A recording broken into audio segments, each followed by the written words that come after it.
The all-day affair would be tiring for the adults, but it would be especially exhausting for the children.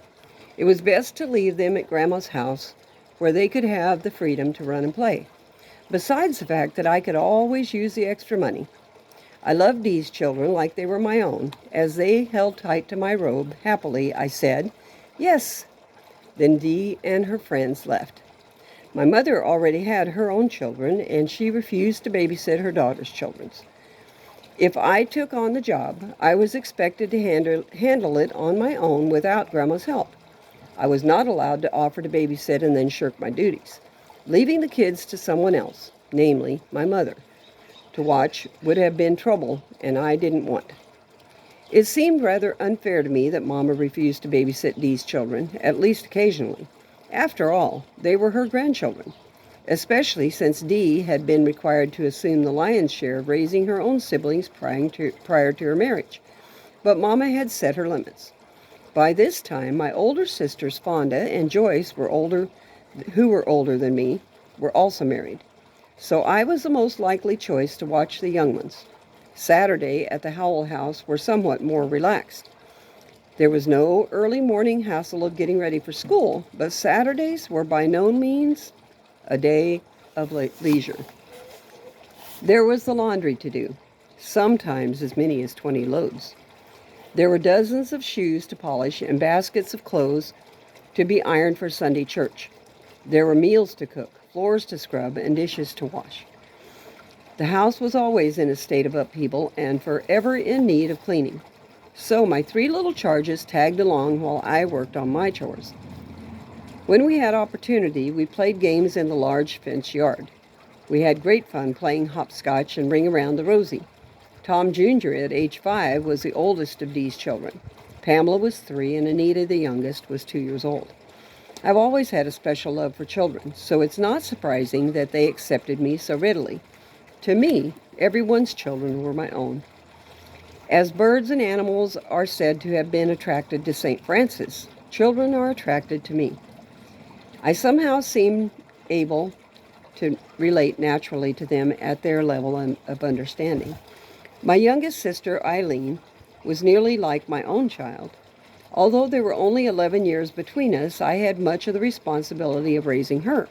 She seemed to be my own special charge, and as older sisters sometimes do, I spoiled her rotten.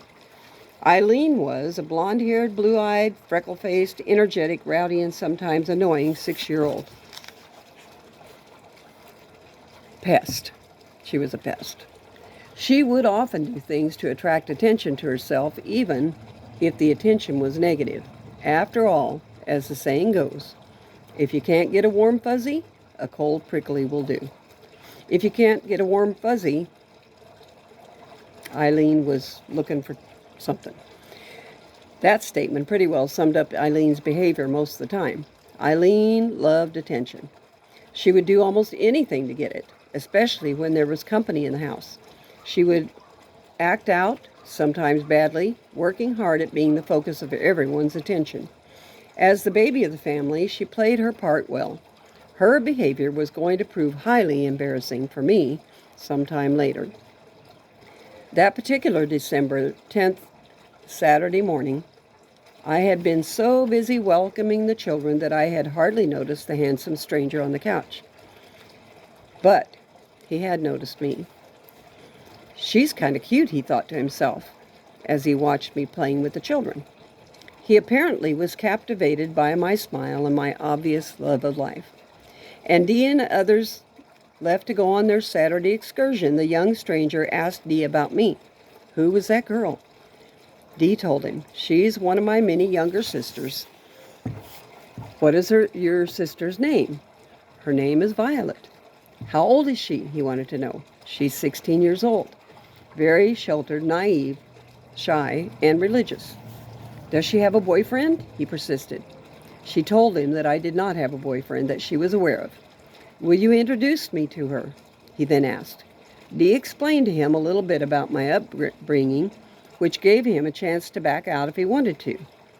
Then she promised him an introduction by way of the phone that evening. When Dee returned to pick up her children later that day, She told me that the young stranger had asked about me. She told me to expect a phone call from Dell that evening. I will call you later this evening and let you talk to him on the phone, she told me. That evening, Dee called to make the introduction as promised. She talked to me first, then gave the phone to Dell so that he could talk. Dell told me how he had been intrigued by me that morning and when he saw me with the children at my house. I would like to get to know you, he told me. I did not know how to respond, so I giggled. Would you like to go on an outing to the snow with me this next weekend? He asked. Since I did not know Dell, that was his name, and Mama was strict about chaperones, I asked him, who else will be going? Dee and Tom and my sister and brother-in-law. My brother-in-law will be driving, he said. I giggled again, nervously.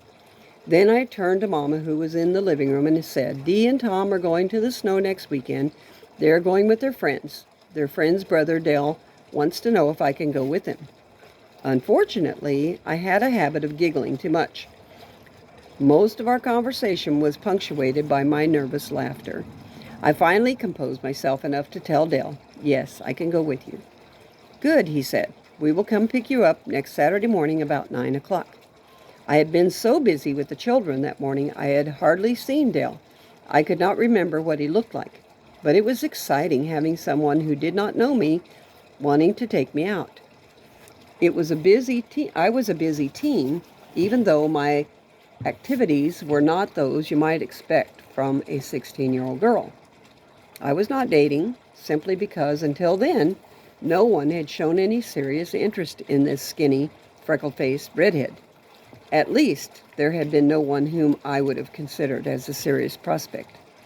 There had been a boy or two in whom I had shown some interest a year or two earlier, but since the attraction was one-sided, I had prayed fervently and waited somewhat impatiently for the right young man to come along.